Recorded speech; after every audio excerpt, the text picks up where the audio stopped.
Good evening. Two city councilmen announced a proposal today to get the city's budget back on track. This comes after the mayor and his administration came up with recommendations to reduce the deficit, including raising your income taxes. But councilmen say this should be the very last resort. News Channel 15's Gina Glaros joins us here in our studio now with more. Gina?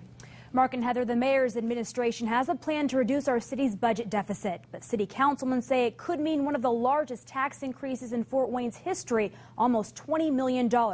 And that's just not necessary. Fort Wayne Mayor Tom Henry says property tax caps are making it difficult for Fort Wayne to meet demands. The mayor's fiscal policy group, made up of state and local experts, put together recommendations to save money and bring in revenue. One of them includes raising income taxes 0.5%. City councilmen say that means you would pay 1.5% and working an extra day to help compensate for the hike. They say it's hurting hardworking families and isn't needed. We will be endorsing the majority of the proposed cuts that amount to about $6.4 million from the fiscal policy group.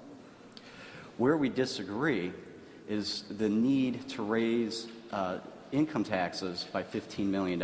The mayor's office stands by its recommendations. The councilmen say property tax levies make more sense, which means your property taxes could go up. They came up with a framework of ideas that they say will balance the budget, increase capital expenditures and funding for neglected core responsibilities by $12 million, and give the city a margin of between $6 and $10 million.